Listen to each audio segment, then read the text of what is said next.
Welcome to Lecture Night at the David Dunlap Observatory online with the Royal Astronomical Society of Canada, Toronto Centre.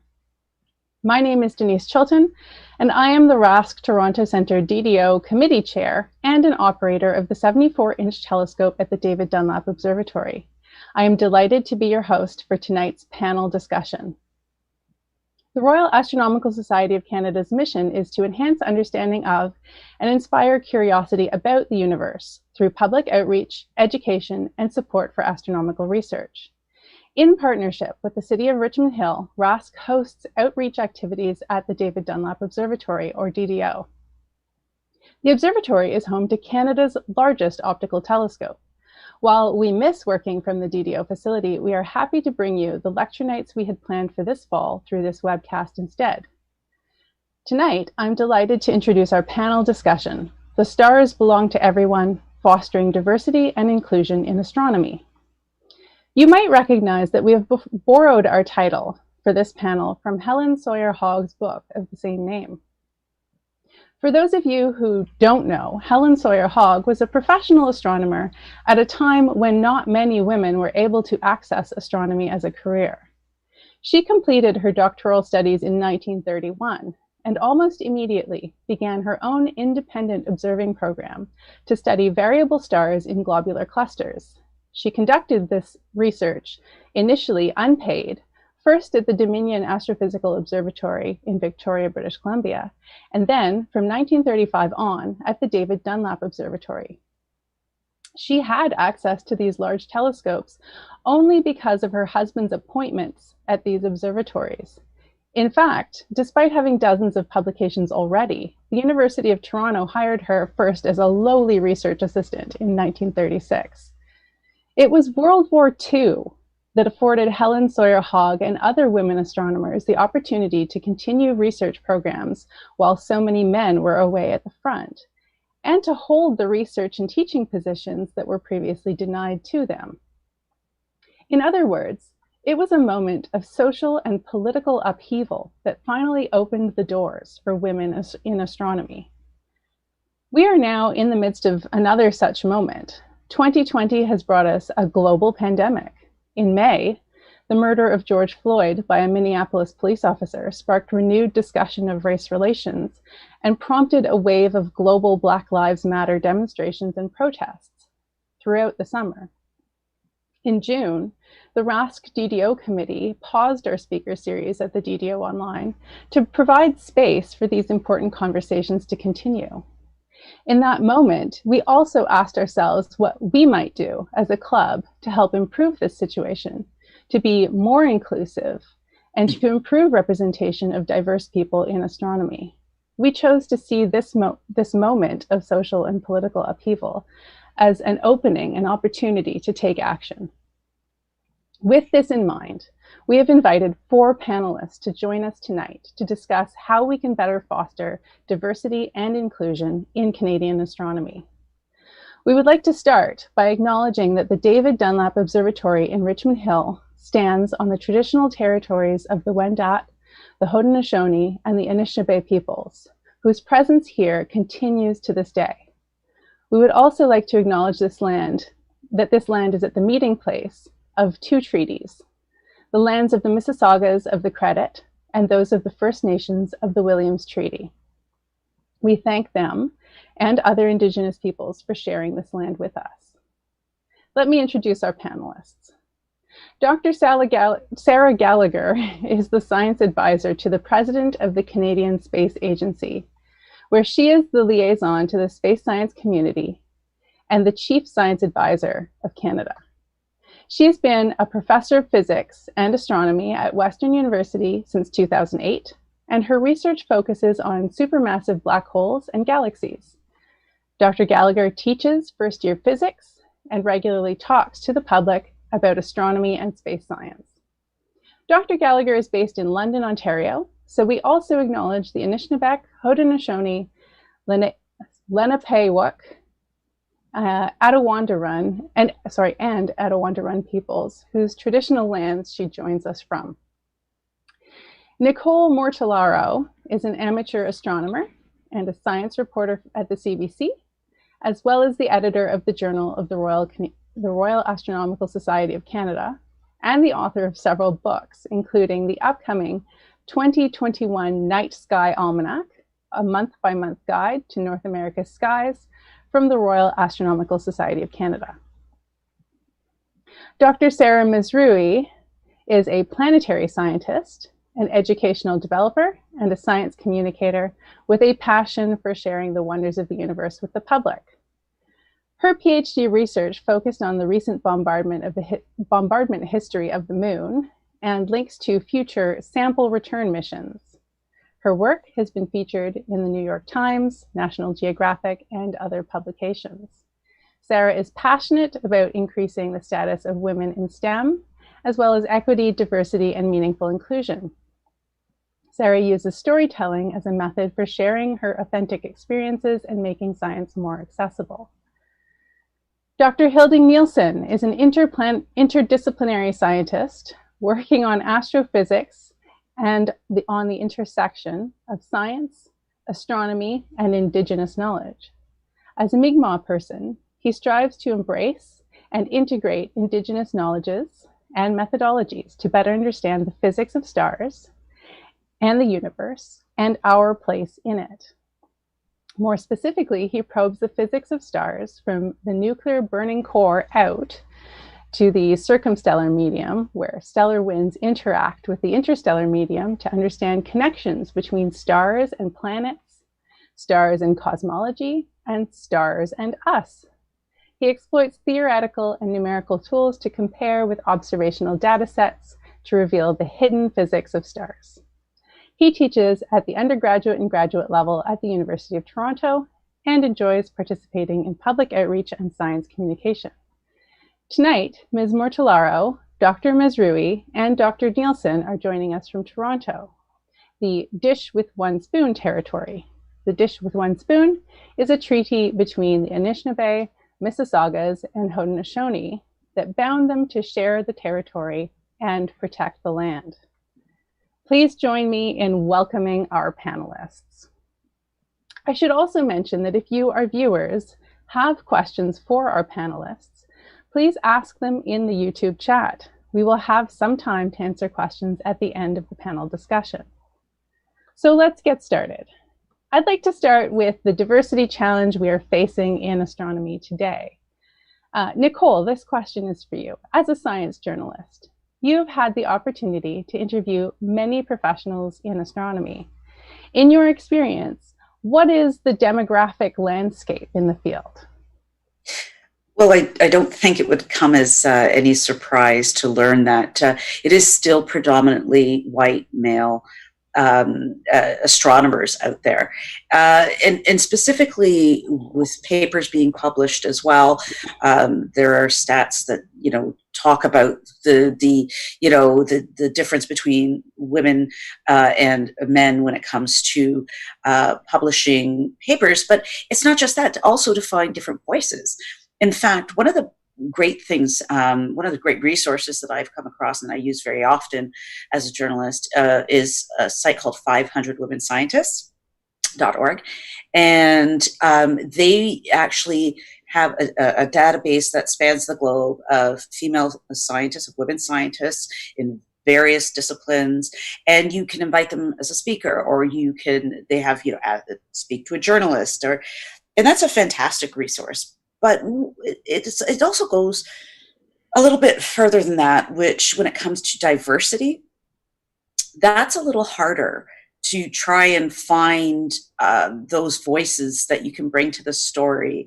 And I am constantly making notes myself, watching, Horizon or whatever on BBC Earth. And when I come across different scientists or astronomers of various backgrounds, I make note of it and I write down their names and I interview them.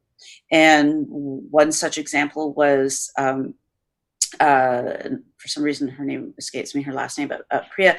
She investigates black holes, and there was this fantastic doc on NOVA. And a couple of years ago, And as soon as I saw her, I was like, I'm writing down her name. And then we ended up speaking a few times about the black hole that was first photographed in M87. But it is a challenge, it really is. And sometimes one of the other things that is really frustrating for me as a journalist, sometimes I reach out to women astronomers and I'll say, you know, are you available? And sometimes they're not. And it's something that they do that they don't intend to do, obviously, but they pass me on, for example, to another astronomer who might be involved, and it might be a male astronomer. And that's really frustrating because a lot of times I just want to hear that voice, that have that voice in my story. Thank you so much for that, and thanks for sharing that resource with us. That's a really great resource to have, the 500 women scientists item. I have a question also for Dr. Gallagher. You have worked closely with the Canadian Space Agency as a science advisor. Does Canada have any Black or Indigenous astronauts? And what is the Space Agency doing to improve that? Thanks, Denise, for the question. So currently, right now, we have 4 astronauts. None of them are Black or Indigenous. In the most recent call for astronauts, we had thousands of people who applied and 2 people who were chosen. And so it's an incredibly competitive process. And also what you find is that the astronauts have had really extraordinary training, and they're extraordinary people. And so what you need to do then is, if in order to increase the diversity of our astronaut corps, is we really have to look at all of the steps along the way to somebody achieving the training that they need in order to be competitive as an astronaut. For example, Jenny Sidey-Gibbons she's an engineer. And so in order to be an engineer, you have to take grade 12 physics as a high school student. But in certain communities, that's not even an option. So that's the kind of barrier that really limits the pool of people who eventually have the training and the expertise that enables them to compete to become an astronaut.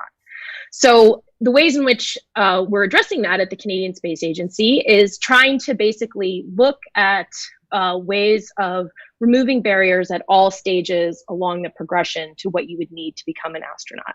So for example, we have a STEM program, so science, technology, engineering, and math education program that's called Junior Astronauts. And that has been particularly targeted towards all different Canadians. There are specific modules that are targeted to, for example, communities in the north. So the Indigenous communities up there will have access to this kind of a program.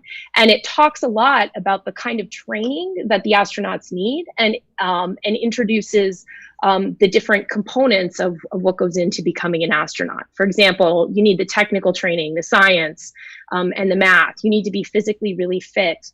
You need to be a really great team member. You need to be able to get along with people. And those are all components of what's required to become an astronaut. And so this is a way of just introducing it and letting everybody, all the students, know about what that type of thing is required. As just another example, I'll just give one more. We have a CubeSat program where universities across the country, teams of students are working together to develop very small satellites that will be launched from the International Space Station.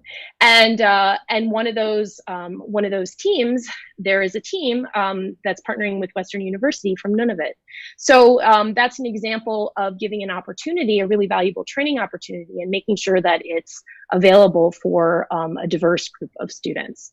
And I can tell you that when I look at the students that are involved in space agency events, they are much more diverse core, and that makes me really hopeful that we're building the talent and the initiative and the excitement among that group of people, so that, you know, going forward we will be able to have a really diverse astronaut corps. That sounds so promising. I'm so glad that you told us about that. I wanted to turn now to Dr. Neilson. Hilding, you are one of the best known Indigenous astronomers in the Toronto area, and you're a professor at the University of Toronto. So you are also seeing this, the upcoming generation of astronomers. What kinds of demographics are you seeing among the ranks of astronomy faculty in Canada? And how does that compare to those up and coming generations of astronomy students? Is there more diversity among aspiring astronomers? Way for your question. Thank you for having me. In terms of astronomy faculty in Canada, there is no published demographics. In my experience, there's about as many Saras on this panel as Indigenous professors in astronomy, which is very disappointing. And to put that in a bit more context, the National Science and Engineering Research Council, as part of the Discovery Grant Program, which funds professors for their standard research, compiles demographics, and they compiled last year the number of Indigenous applicants across all STEM fields that they cover. And they, based on that demographic, 0.6% of applicants were Indigenous. In the Canadian population, 6% of people are Indigenous. So we're underrepresented in that respect, 1 in 10 across all fields of STEM. In terms of students, I wish I could say it's getting better. I know of an Indigenous postdoc in the Canadian system. In the US, there's a handful of Indigenous people working in physics and astronomy at various levels. But I'm not really familiar with too many people in the undergrad system in physics or astronomy. And I think we're still a very long way because we don't really allow indigeneity in physics and astronomy. We don't ask what Indigenous communities think about physics. If you read a newspaper, you'll see scientists discover something some Indigenous people already knew. That's not a discovery, that's scientists taking credit. So we're still have a long road to go to be more inclusive for Indigenous peoples in astronomy and physics at every level. Thank you. Thanks for that. I do want to come back to that question of how we can be more inclusive. So we'll put a pin on that for the moment, but I think you're onto something very important there. So thank you for pointing that out. And thanks for pointing out that the road ahead of us is still a long road. That's absolutely key to keep in mind. I want to turn now to Sara Mazrouei. Dr. Mazrouei, while we're focused on demographics, I don't want to forget that women are traditionally underrepresented in astronomy as well. Now, I know you've been involved in efforts to increase access for women in STEM. Is the situation improving for women in astronomy? And what changes have you seen in recent years? Thanks for that question, Denise. I think that's a really important question. And originally, my interest in increasing the status of women in STEM started because I was one of the only women in my field throughout my undergrad and grad studies, and I thought we need to change that. And as I learn more and more every day, I feel like the issue is more around retention rather than just getting women interested into the STEM field.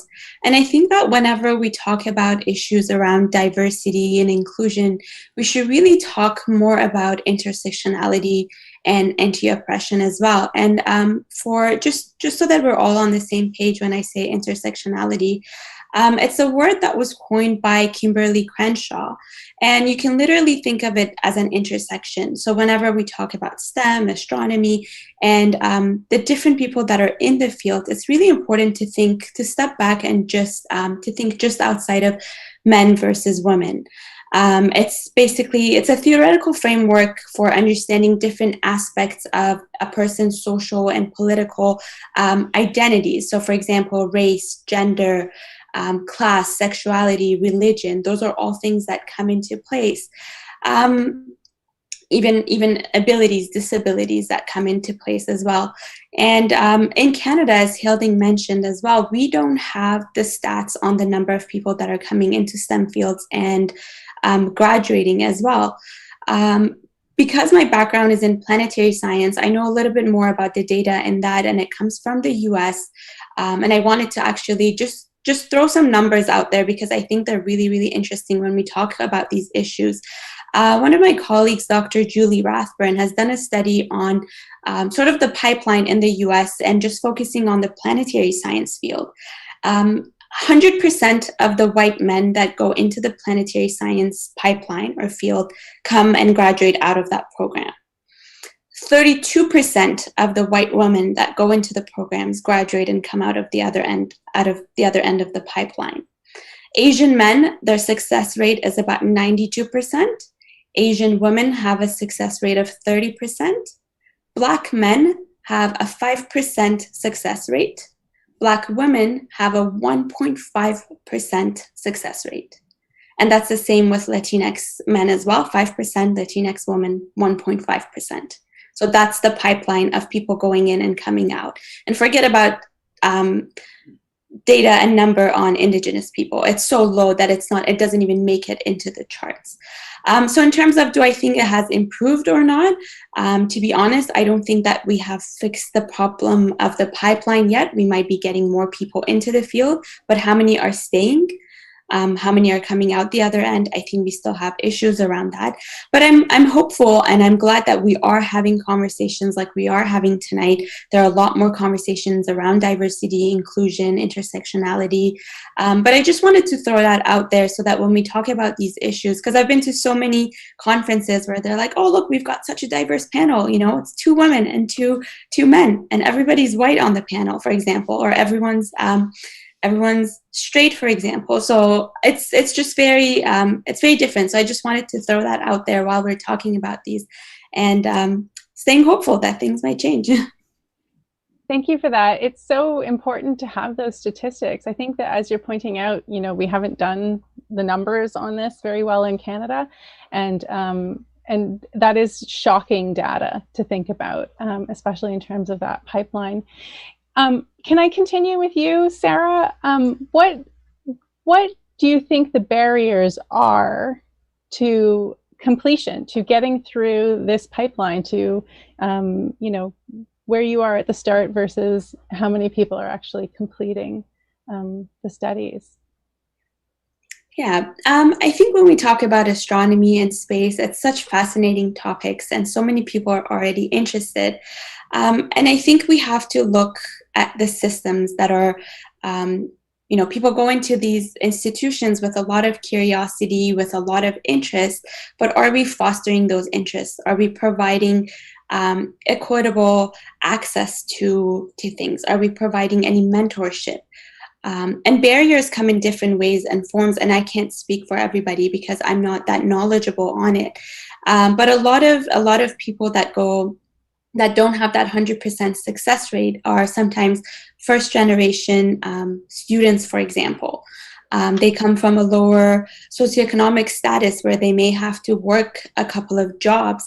You know, when we talk about undergrads and university, a lot of us take pride in like the all-nighters we've pulled, or, you know, the nights we've spent at the observatory collecting data. And we don't think that that's not actually possible or feasible for a lot of people. You can't, when you're working 2 jobs to pay your tuition and pay your rent, for example, that's not a possibility. And I think what we're seeing right now with the COVID era is even access to things such as technology, for example, or textbooks.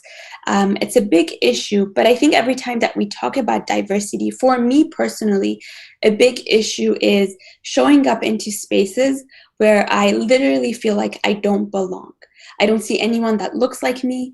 I don't see anybody that faces the same issues as I do. So if I face a barrier and a problem, even if I have mentors and I've had great mentors, sometimes they literally cannot understand the issues that I'm bringing up because it's so foreign and it's so strange to them. So having people that you can relate to, that you can get mentorship from, and access to things are important, I think. Thank you for that. I want to cut over to Hilding now, because I know that your experience has been really interesting as well. You were pointing out earlier just how underrepresented Indigenous people are in astronomy. What was your journey into astronomy? What barriers did you encounter on your journey? Yeah, I have a very standard kind of path through astronomy in education. I did not grow up in an Indigenous community. I grew up in small town Newfoundland. I did not have any real connection to my language or much of the culture. And for the people who see me on camera, I quite look like I fit in with an astronomy department that's predominantly white. I look like a white bro. And so for me, I didn't really have those barriers in that respect. Like I grew up poor, or poor relative to a lot of people in Canada. A lot of strain with paying for university, but I was able to do it. And for me, the only times I ever saw real pushback was when I didn't play the assimilation game. When I said Indigenous knowledge is important, there was pushback. If I said white knowledge is important or Western knowledge is important, if I want to be more PC about it, then yeah, nobody would care. But so if I play the game, the barriers go away because I fit the mold. As an academic today, working on indigeneity, I see the backlash. It's very different today. Academics love meetings, and I've sat in faculty meetings where people would just say Indigenous people are irrelevant or Indigenous knowledge is irrelevant, and nobody bats an eye. I've been kicked out of faculty interviews for saying we should respect Indigenous knowledge, and having people harass me about it being pseudoscience. So we live in a system that really doesn't want to be open to Indigenous knowledge or Indigenous people in this case, at least as long as we want to actually assert being Indigenous and bring our culture and our knowledges with us. If we want to be assimilated, sure, we're welcome to play the game, but otherwise, no. That's a really unfortunate situation, and it's definitely something that requires change. What has helped you to sort of navigate these different worldviews and to look at those intersections between what we could call in big quotes, Western astronomy and Indigenous knowledge? Looking around the world, there are Indigenous peoples everywhere, and scholars have been working on this for decades. We just haven't really been open to it in Canada or within astrophysics, as in the Canadian astronomical community. I think what's helped me is there's been a lot of Indigenous scholars who have been supportive. There are some allies that are supportive. And also, this is kind of a place where something has to be done now. And so, if walking away were an option, somebody else would have to walk down this to deal with these issues, as opposed to me. So why not I do it? And since I have a lot of privilege already, I made it through university. I'm white passing, as a phrase, so I can do these things. That's kind of how I feel about it right now. I think that's a good reminder that those of us who have the that privilege, if based on our background and cultural context, it's a great reminder that we can and should be using that to improve the situation for people who are not as privileged. So thank you for that. I do want to focus now on some of the things that we can do to really improve this, right? We've seen that it's a problem. We've seen that there are very real barriers, systemic barriers in place that are preventing people from making their way into these career fields. Dr. Gallagher, as we prepared for this panel, you commented at one point that science is not a value-free zone. That's what you said.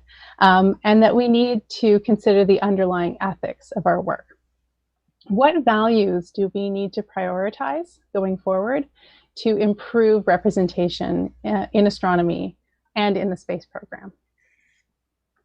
Thanks for that question. I think there's a lot of different ways that you can answer it. So one of the ones that I think is really important is to think about whether you decide that sort of a collaborative or competitive model is the most effective for advancing science. And certainly there's been a ton of research in many different contexts about how the value of the output of a diverse team is higher. So diverse teams may clash a little bit more, but in general, they challenge each other and they push you towards a better outcome. And when we have, giant challenges such as climate change, right now with the COVID pandemic, we have lots of, really big, hard problems, and we really want to have diverse teams And diverse, not just in terms of identity and background, but also expertise and institution. All of those different axes of diversity are really important in order to get the talent that we need to really attack hard problems.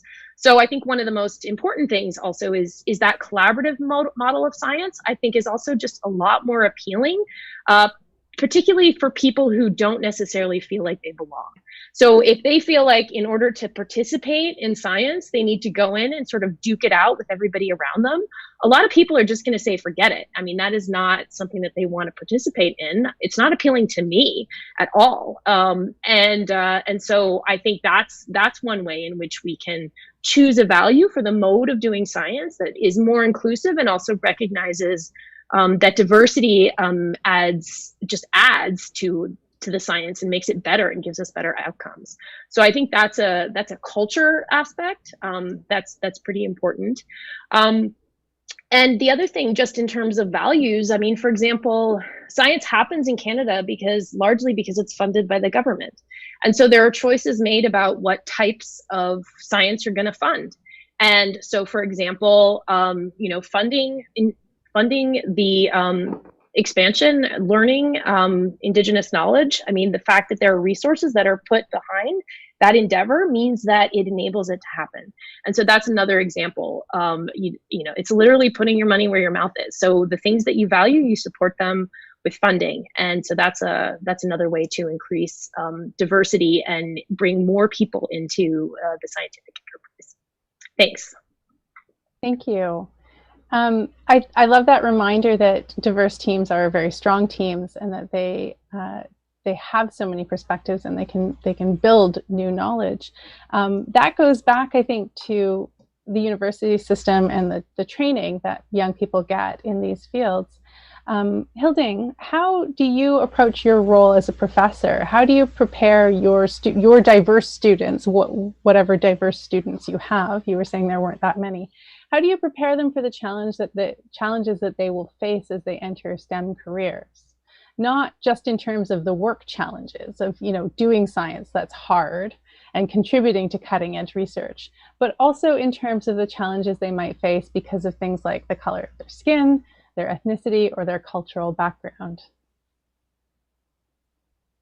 That's a very hard question. Sorry.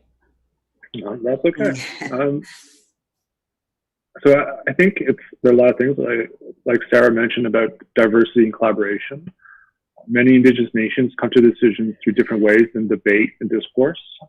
So helping people take some of those different methodologies of learning and sharing, I think, is one way to help people sort of establish a different way of looking.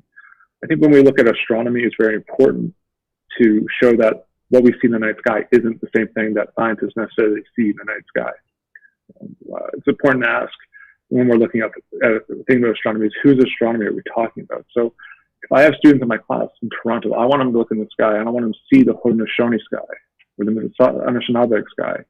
I don't really care if they see Orion or the Big Dipper or Bear with a Tail. Those are stories that are anglicized over centuries, but are sort of imposed on this land. When I have students work with students, I want them to see the impact of their actions on the land and on the communities. Astronomy right now is grappling with trying to build a 30-meter telescope on Mauna Kea in Hawaii against the wishes of many Native Hawaiians. And so we're in a situation where we have no consent, but we spent years fighting them over this, for no reason. So, so having students understand those issues is very important with respect to colonization, with respect to Indigenous knowledge, with respect to just seeing the indigeneity in the sky. If I walk around Toronto, there are not that many obvious signs that Indigenous people live here anymore, or that this is Indigenous land. If I look, but the sky, the stars, that reflects the land. That reflects the place where we're at. So if my students can look in the sky and see the Ojibwe constellation Wintermaker, or the Mi'kmaq constellation Muon, or whatever, what have you, or the Seven Sisters, or etc., then they sort of see the people that were on this land and try to remember our own treaty obligations and our place on this land. That's a great reminder that we need to expand our worldview, I think. Are there resources that people can find for understanding the Indigenous views of the cosmos a little bit better? There are a few. Probably one of the great Indigenous astronomers in Canada, he's not a professional, but he does amazing work, is the Cree astronomer Wilfred Buck in Winnipeg. He takes planetarium shows around to the communities and the peoples to share with them astronomy knowledge and the Cree constellations. So he wrote a nice book showing naming their constellations. There are books, Greg Kahete, Native Science. There are books by Professor Annette Lee in St. Cloud State on Ojibwe and Lakota astronomies. They're around, they're dispersed, but the resources are there if we look hard enough and take the time to talk to people and listen. Thank you for sharing those with us. I think that gives our viewers a really good starting point. So I appreciate that. Let's move on to Dr. Mazrouei. I know you've been working on many initiatives to encourage women to get into the STEM careers. Can you tell us about some of them?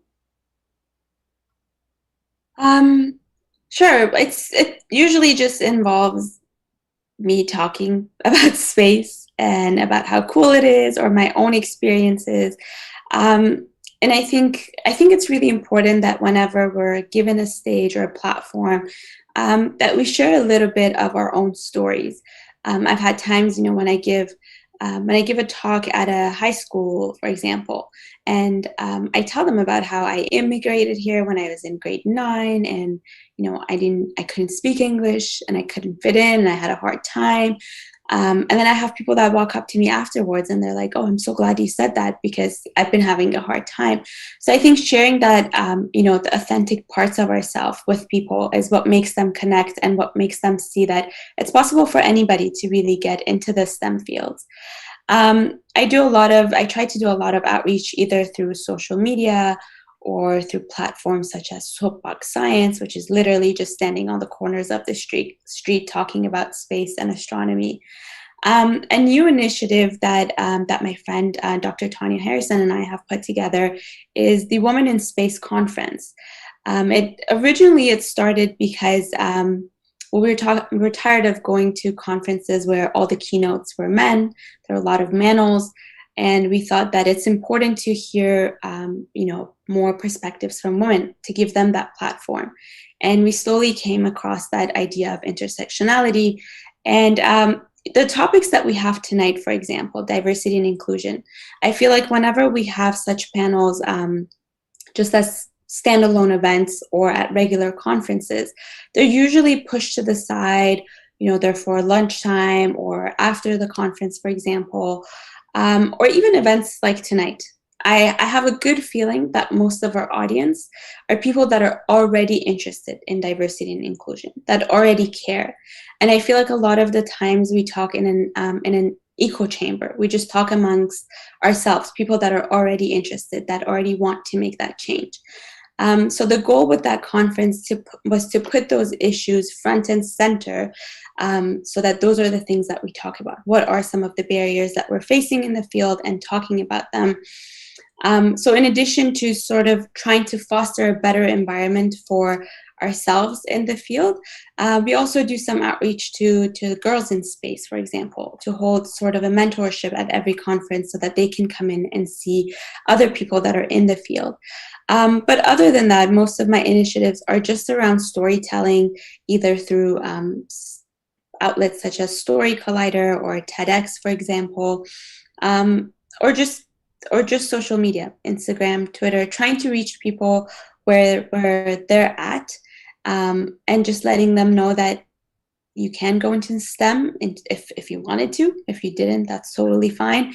And trying to understand where some of those barriers might be, and just helping people find their way, I guess.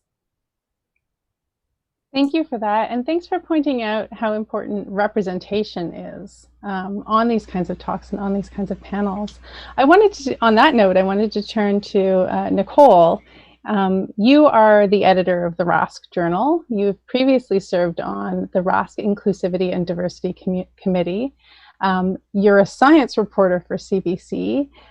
You have insights both into how RASC works as an astronomy club, but also into the media and media representations.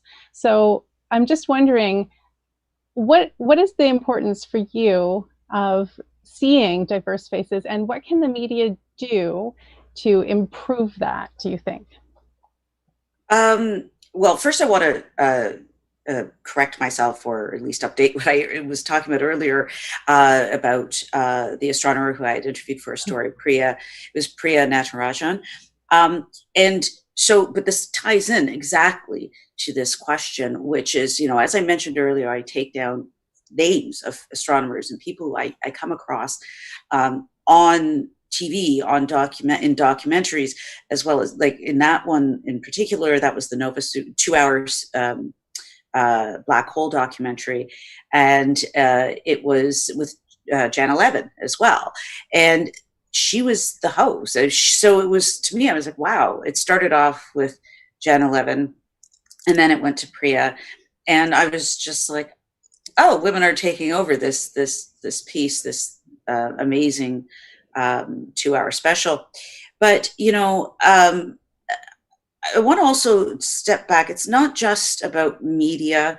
It starts, and this is something that Dr. Gallagher also mentioned, it starts early on, and it's about reaching out to kids, like when they're younger. And how do we do that? How do we let them know that astronomy really is for everyone? How do we let them know that they can have careers in that? And one of the things that I wanted to do as a RASC member was I wanted to pack up my telescope, this idea, and I think people should embrace this. Unfortunately, COVID came into play. Well, after I lost my car, like, I didn't have a car to do this, but I wanted to pack up, I had this idea where I was going to pack up my telescope and drive to areas where maybe there are lower income areas, where kids may not be exposed to seeing Jupiter through a telescope. I unfortunately was not able to do that, take it mobile, but I did it on my front lawn, and people would just come up and go, oh, wow. And there's a little girl across the street who's absolutely enthralled. If I see her across the street, I told her the other day, hey, look, the moon's right by Jupiter, tomorrow will be by Saturn, and hey, it's coming up by Mars. And she was so excited. So it's about that. It's about ensuring that people across all types, like every corner, of our city, of our towns, knows that it's open to them. Now, there are problems with that. There are some people who aren't as excited to be as inclusive and diverse. And unfortunately, that did come up even with the Inclusivity and Diversity Committee. And there was some fear, are we asking people to divulge too much about themselves, et cetera? But I think the message that the committee really is putting out there is about making sure that everybody felt welcome and feels welcome at the RASC. It took me a long time to join the RASC after my first meeting with someone, Paul Mortfield, the former president of the Toronto Centre, at the DDO.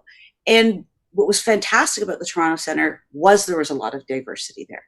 And I was surprised, and I felt welcome, and I joined. But I also need to say that I think that organizations also need to look at the top. And we need more people to be, BIPOC, women at the top, and board members, presidents. We need to change that up, bring younger people on board, and change that face and include everybody. And, I think that would be a big start. Thank you for that. Thanks for reminding us of the importance that RASC has in terms of the role we can play in encouraging young people from all walks of life. You mentioned that you felt really welcome when you joined the club. What were some of the, I know I'm asking you many questions all at once here. Sure. What were some of the things that made you feel so welcome? What are we doing well, I guess, is my question. Well, when I joined, and that would be 2009, 8.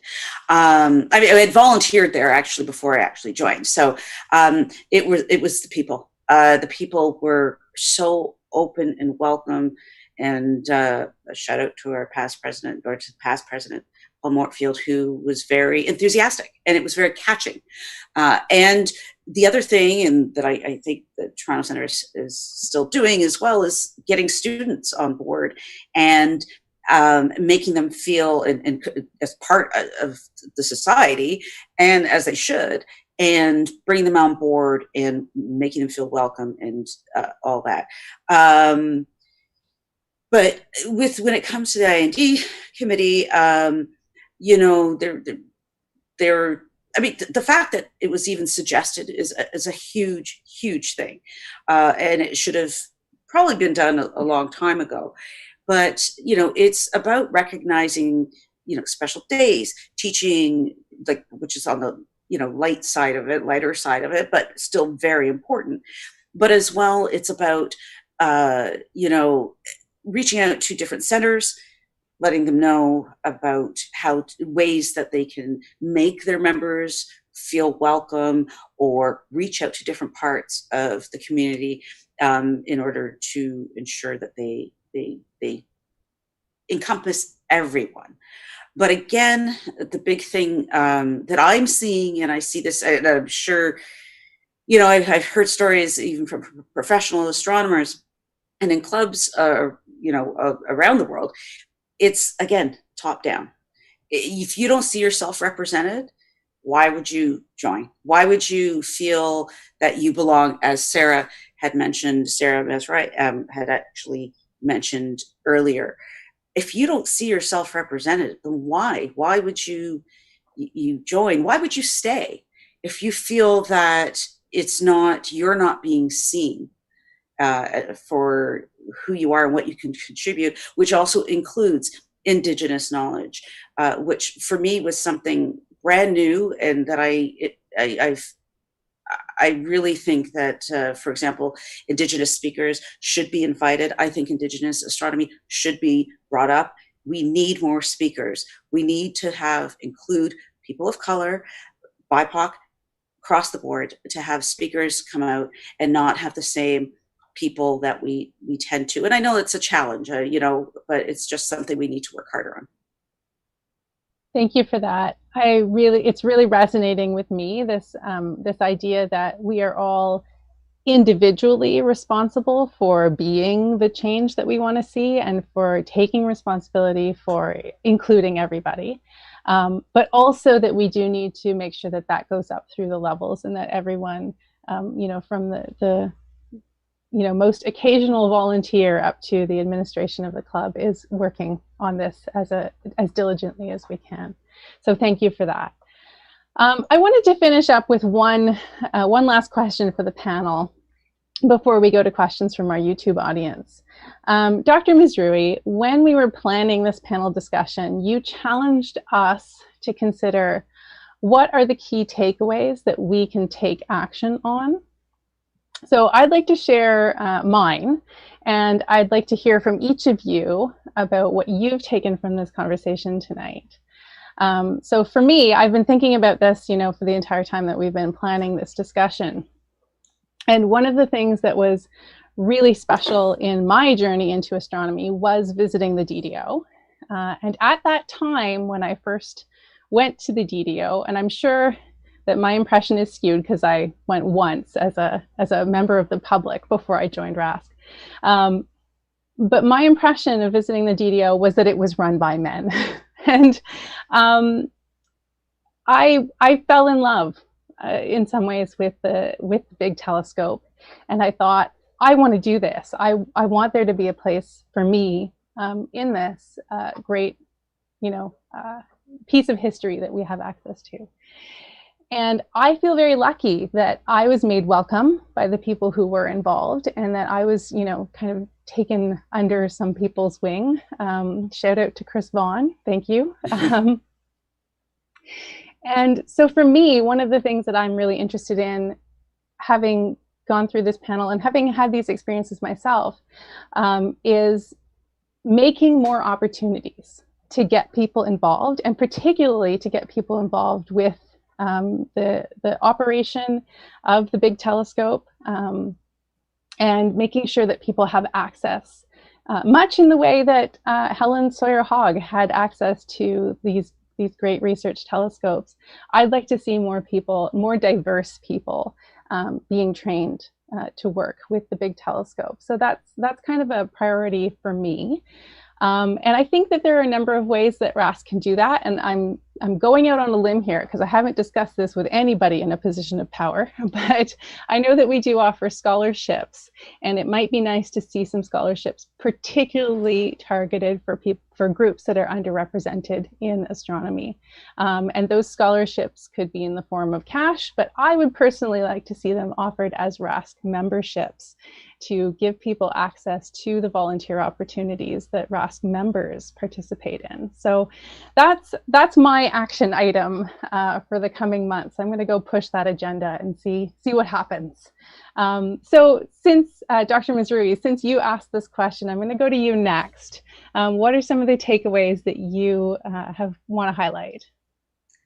I guess I'm going to reframe this a little bit, and I'm going to reword it to be as a sort of not a takeaway point, but a challenge or an action that I want to suggest to whoever that's watching tonight. And the big question is to notice who is not in the room.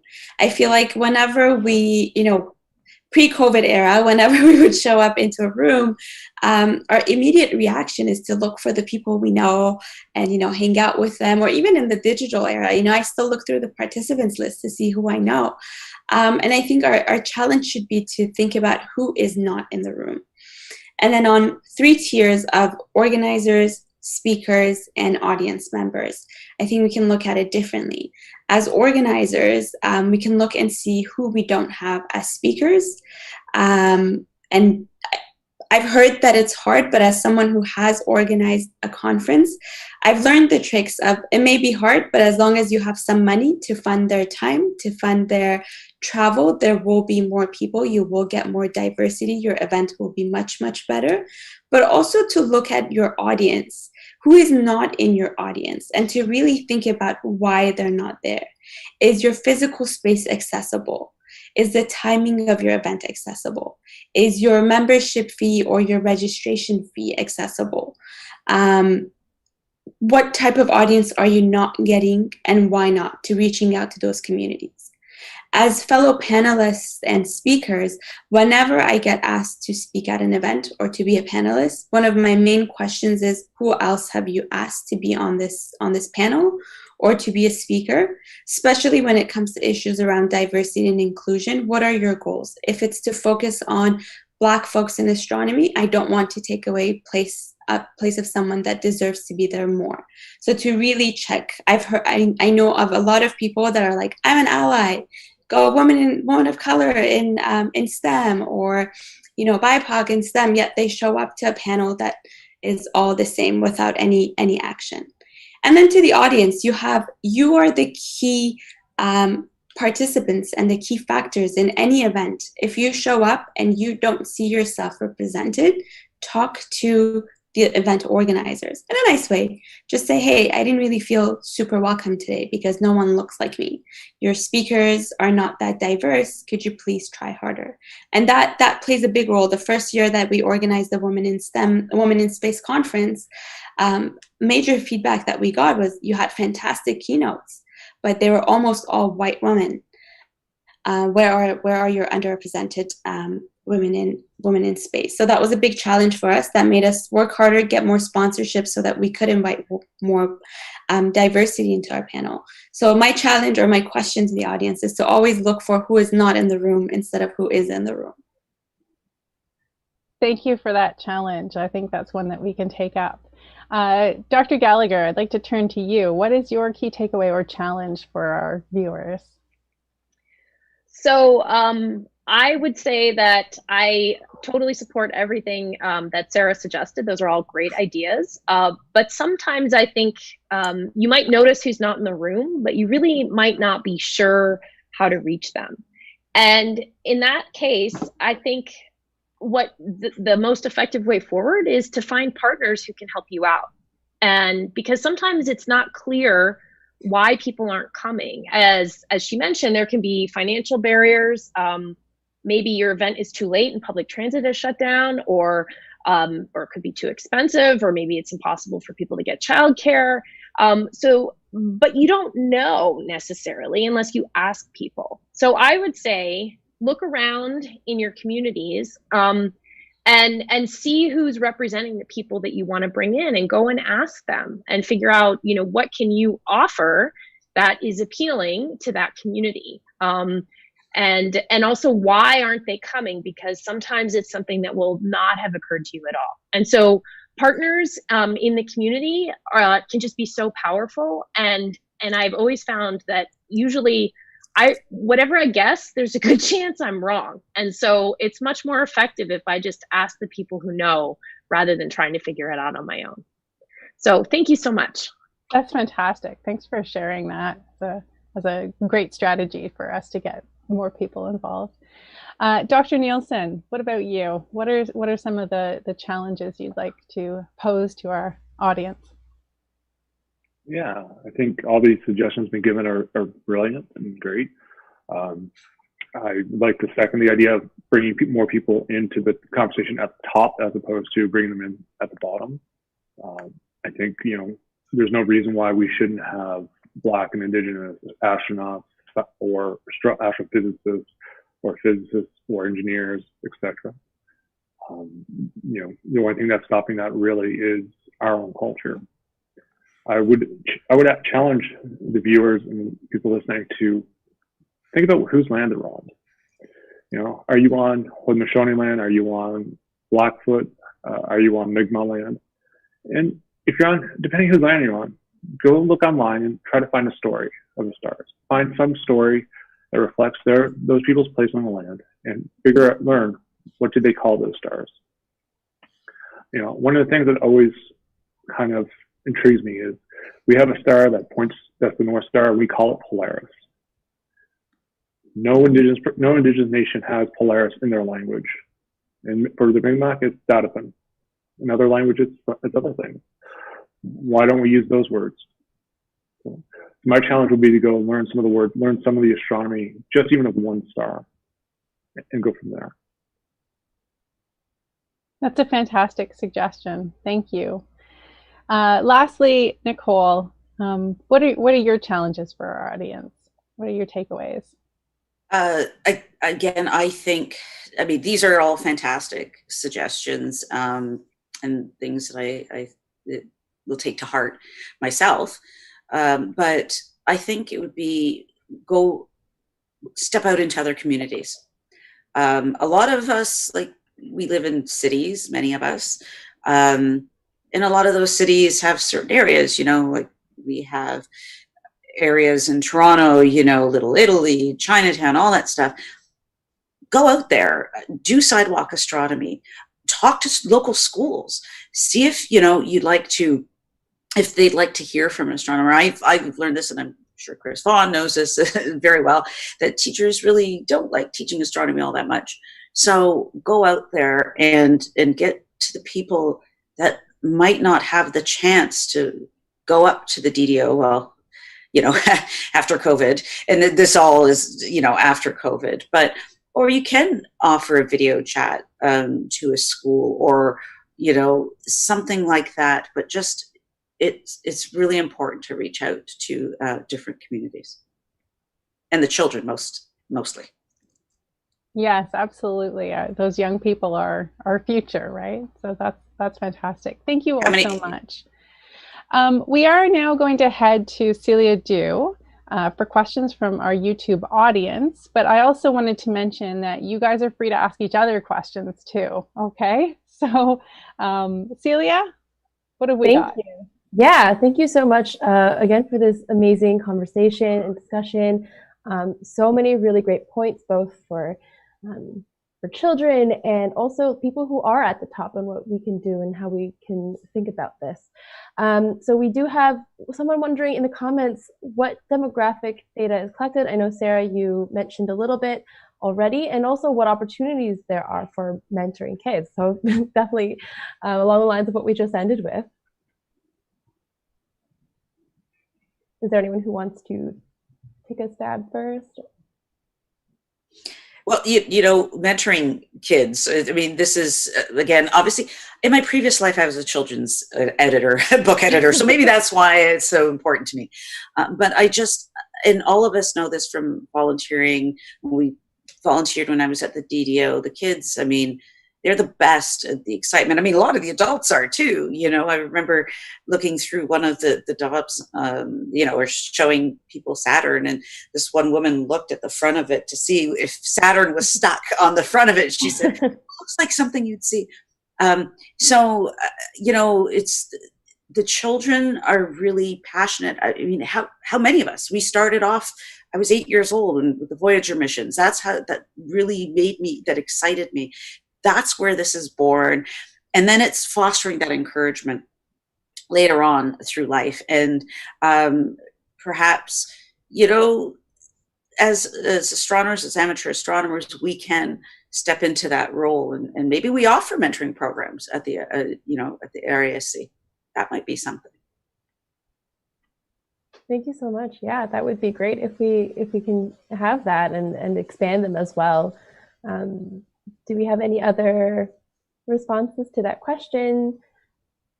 Sure. Toronto's kind of a special city.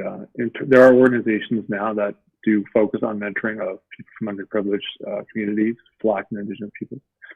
One such organization is Visions of Science, which is run by a group of former U of T grads and is sponsored by the University of Toronto and other institutions in the city, where they try to partner with academic institutions to mentor high school students to do research and to do science, so that they can be better prepared for university. That's great to hear. Thank you. Mm-hmm. That's amazing. Thank you for mentioning Visions of Science. I absolutely love them. I think they're one of the only groups that I know that actually do the work that we all talk about. They do reach to the people that they want to. They go into the communities. That's amazing.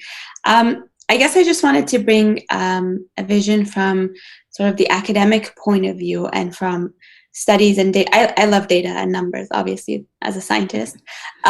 What's been shown to increase the retention of Black, Indigenous, people of color in the STEM fields, a great deal of it has been in mentorship. But I think in an academic setting, I'm sure Sarah can comment on this more than I can, but whenever you're going up for tenure or whenever you're applying for things, mentorship isn't really, it's true of like how many students you have supervised and what jobs they have now and how many publications they've had, but the amount of time that you have to put into mentorship is just it's just free, and it's not given a lot of value.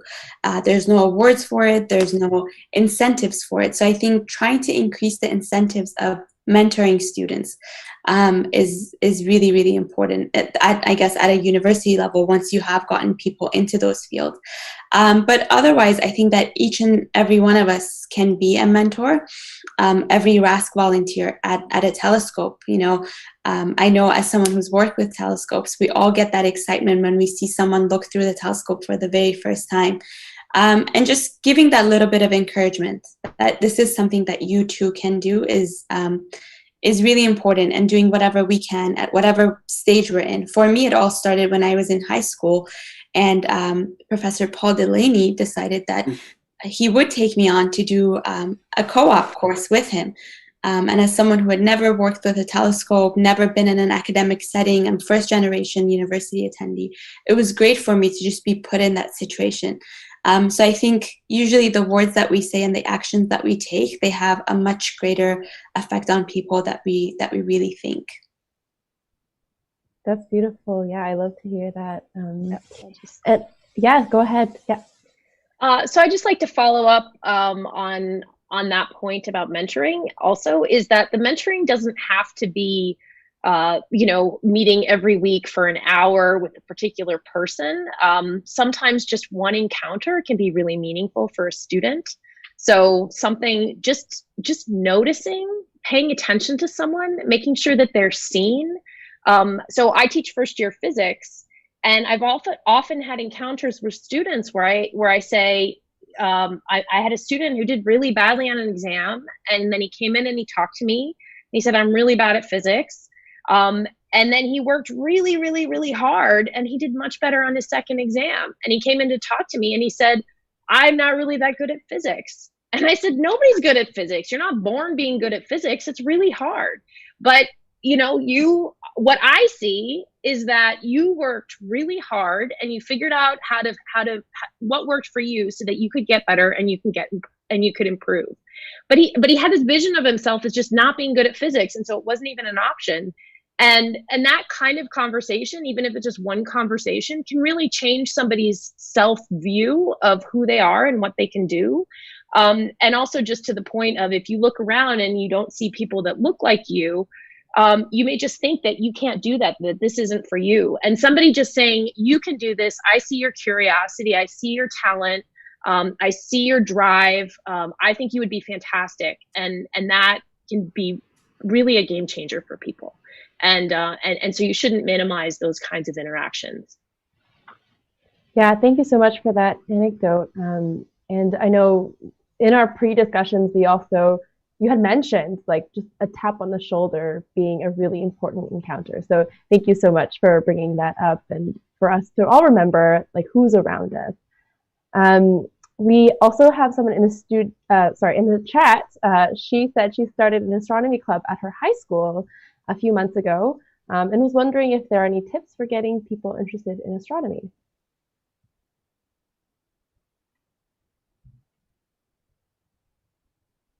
Crickets, geez.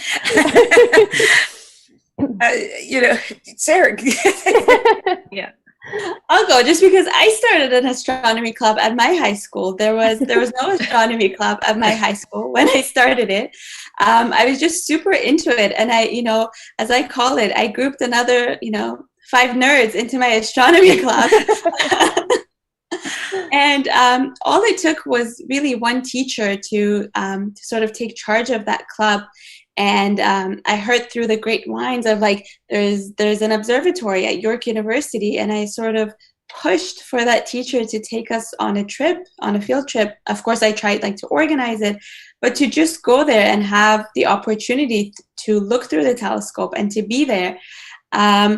So I think if you're getting started, don't be put off if your group is small. I've had a lot of students that reach out to me that say, we've just started a STEM club or an astronomy club. Do you want to talk to us? Do you want to tell us what you do? And sometimes I can, and if I can't, I say, I'm really busy, but here are a bunch of other people that can talk to you. That starts a lot of great conversations. Sometimes there's the Lego Robotic Challenge, for example. So you can, or the Rover Club or whatever. You can really turn an astronomy club into anything. There's a lot of challenges out there, like the NASA Apps Challenge, that you can do as a group. So there's a lot of things. There are a lot of people that do love astronomy. And I'm telling you, there are a lot of people that love astronomy, but they'll never admit to it because they think it's too geeky or whatever to show up to a club. But it's the best club. So I'm really glad that you've started it, and reach out to people, bring them in to talk to you. If you see something interesting, there's a great chance that other people are interested in it too.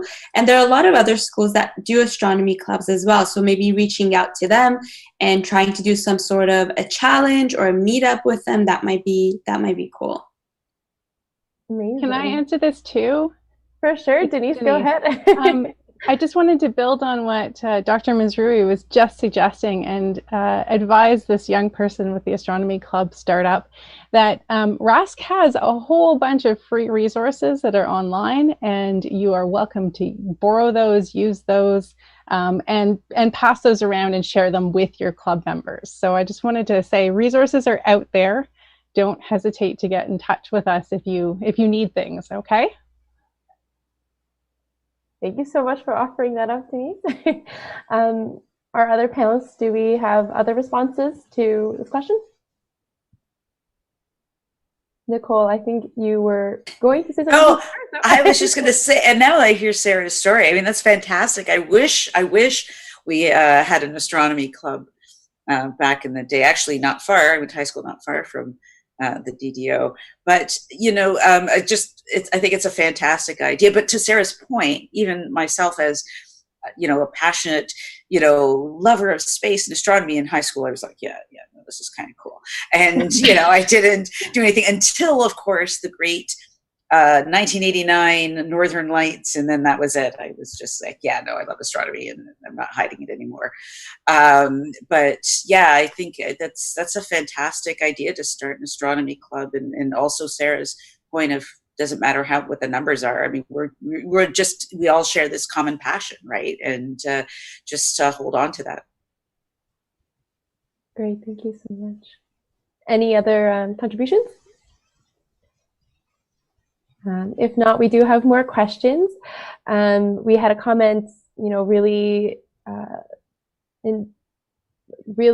wanting to have more intersectionality in the conversation, especially at RASC. So it's really nice to see that. We also had another question. Sorry, I'm just now looking through my notes. Oh yes, how can non-Indigenous respectfully and honorably add Indigenous knowledge into our outreach, both volunteer and for-profit? That's a very good question, and it's not easy for non-Indigenous people to do this. One of the things I always worry about when my colleagues talk about Indigenous knowledge who are not Indigenous is appropriation. Mm-hmm. And appropriation is a big issue in Canada through things like headdresses and costume, through language, etc. And so what I would always ask is make sure you talk and listen to the Indigenous people in your area, learn from them, and don't speak for yourself. You know, talk about their stories, their knowledge, but also tell your own story with astronomy. You know, my stories might be from the Mi'kmaq perspective, but there are stories from every other perspective, and you can start there. Start with your own story, your own, how you viewed constellations, how you view the planet, and how that connects to you, and then talk about how we're learning from Indigenous people. Thank you so much. That's really great advice. I wanted to also ask Hilding. Yeah. I mean, Hilding, you and I spoke for the first time when I was doing a story on Indigenous astronomy for CBC, and it was something that was really important to me. But I also was worried about appropriation. I was like, am I the person who should be writing about this? Because we do have an Indigenous unit, but they didn't necessarily know the astronomical part of it. But one of the things that I found difficult was trying to get access to that knowledge. I went up to Fort Smith. I spoke to elders up there too, and it was very difficult because they also, you know, they lost their culture, didn't know a lot about the night sky. So Hilding, I'm just wondering if you could explain, like, or give some advice to how people who are non-Indigenous can try to, again, to that question, be respectful, but also because Indigenous knowledge spans the country and it's so different. How do you include that? That's a big challenge, isn't it? Yeah, there's lots of challenges in your comments. Yeah, but there is not all astronomy survived colonization. Colonization's been here for 500 years. We've had residential schools, 60 scoops. The Canadian government historically has done whatever they can to destroy Indigenous knowledge, historically. And they're not exactly shoveling money into it today to try to fix it. So a lot of knowledge is lost and may never be found again. But, you know, if Indigenous sovereignty and Indigenous knowledges are allowed to flourish and blossom, maybe new knowledges will come and arise. I think in terms of being inclusive, I would start where my feet are. Start with whose land I'm on. I could tell my story, the Mi'kmaq story is in Muon, for instance, but I don't know any other real constellations. But why are those constellations I should talk about in Toronto? I mean, the city is named after a Haudenosaunee word, Takaranto. So why aren't I trying to talk to or listen to Haudenosaunee people, or Mississauga people, or Anishinaabe people, or Cree people in Northern Ontario, etc. So I would start local. I would start by, there are friendship centers, there are native centers across the city and the country. And, we sort of have to accept that there might not be a 1 hour long talk that somebody can give based on their knowledge at our request. It's a long process, and it's going to be a long process. We've survived 400, 500 years of colonization. This isn't going to be fixed overnight. Thanks. Thank you so much. Yeah, I think it's important to acknowledge that even though it may feel like colonization has happened a really long time ago, there are still impacts that we feel today. I think this point was sort of raised in the comments about outreach, and a lot of RASC members are passionate about outreach, and outreach often means reaching people who are not always served necessarily. And we did talk about this briefly as well in our pre-discussion. Can anyone give insight into how do we effectively and appropriately reach people who may not usually be served? So I'll take a stab at that. Yeah. So I think one thing that Hilding just mentioned really resonated is that he's talking about how conversations aren't necessarily short, and they're all not also necessarily just a one-off. And a lot of it is about building relationships and also trust with people, and that takes a while. And but it's absolutely worth it, because it's not just about. It becomes bi-directional. So you learn from people and they learn from you, and you build a relationship and you build trust. And I think in all cases, people should, I try to do this as in general, you sort of go into it with an optimistic perspective, but you don't know if things are going to work. And, but you got to go in for the long haul. I mean, this is a long process. It's a long process of making our community better, of having connections, of sharing something that we are all passionate about. I've also had that the very first time I looked at Saturn through a telescope. I mean, that's an amazing moment. And still, every time I do it again, I put my beady little eye near an eyepiece and I look through and I see Saturn. Every time, it's amazing. Or you go out in a dark sky and you see the Milky Way, and you can see that, you can see the colors in the stars, and that is just an awesome experience. And every human, I think, can feel that awesome experience, and we absolutely want to share it with other people. And it is something that, is for the long run, for the long haul, and it's worth investing in those relationships, but realizing that it may take a while for them to pan out. That's a really good point to keep in mind. Yeah. Sarah, yes, go ahead. I just wanted to build on both what Hilding and Sarah just said as well. And I think there are two great points to be raised, that sometimes with the best intentions of the world, we want to reach the people that we don't normally reach. And I think sometimes we really have to think and see, are we the best people to be doing that outreach? Sometimes we're not. Sometimes there are already organizations and groups that are doing that work.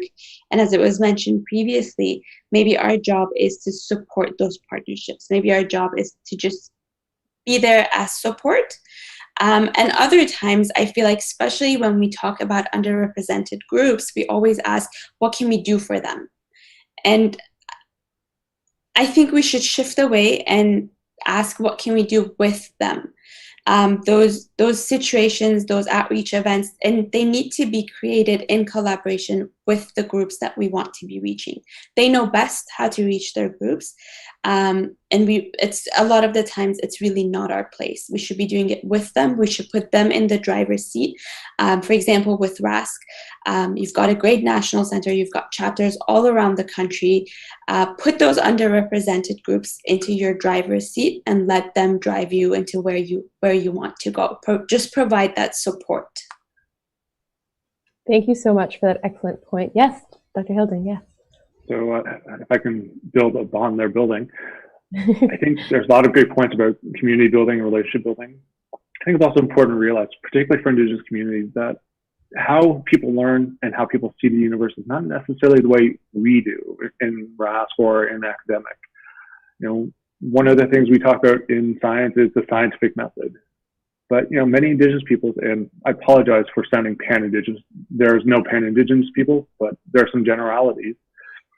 Many Indigenous peoples have different ways of viewing the universe and learning about the universe, and the scientific method isn't necessarily one of them. So if we go into their community and say, here's how you can look at Venus or Saturn, and this is what caused the Saturn's ring, and we know this because of the scientific method, why we're ignoring their story, their knowledge, their relationship with the Saturn or with the stars. And so I think to Sarah's point is that we also have to go on their terms in collaboration. What did they want? You know, it's nice to go to Northern Ontario to visit a reserve, say, or visit an Indigenous community, but if they're on a boil water order, do they really need an astronomer? Yeah, that's a really great point. And I think anyone who works in sort of public engagement or science communication, we often hear the phrase of know your audience, and it's usually framed in like the whole, you know, gender or age or what have you. But I think it's also really important that includes culture and how you grew up, your socioeconomic background, for sure. Thank you so much for all those excellent points. If there are no other comments, we actually have gone through all of our questions so far.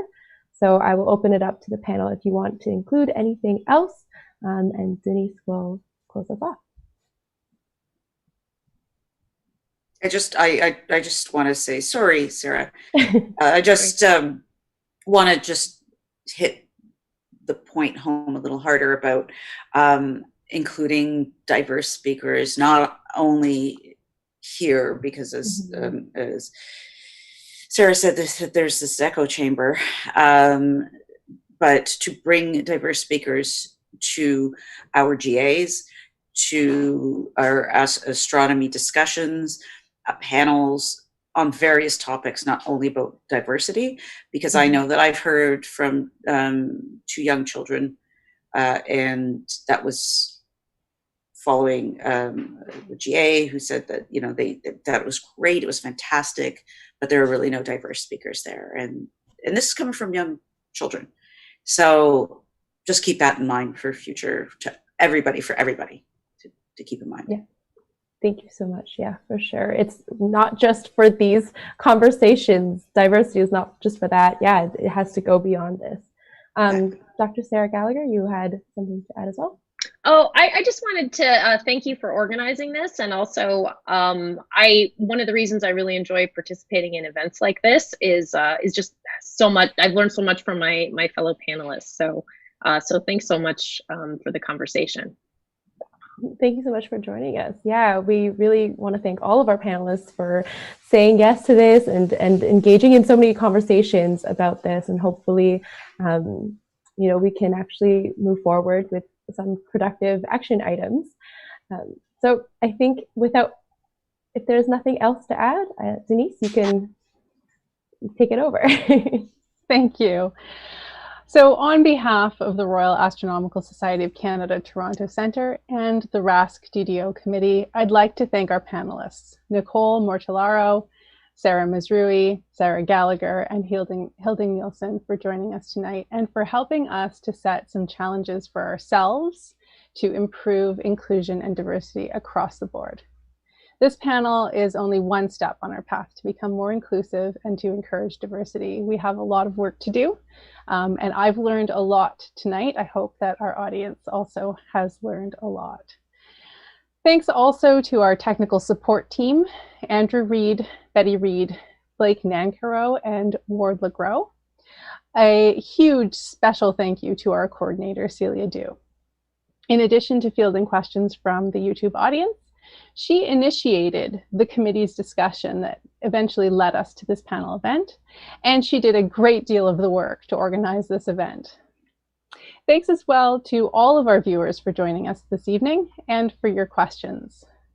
This talk is part of a series of lecture nights at the David Dunlap Observatory online, offered through the partnership of the Royal Astronomical Society of Canada Toronto Centre and the City of Richmond Hill.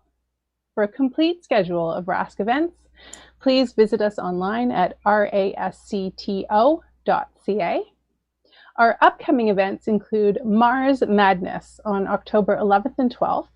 This is a ticketed event where we will explore Mars at opposition and ideally have some live views of the red planet through the 74-inch telescope at the DDO. We are very excited about this.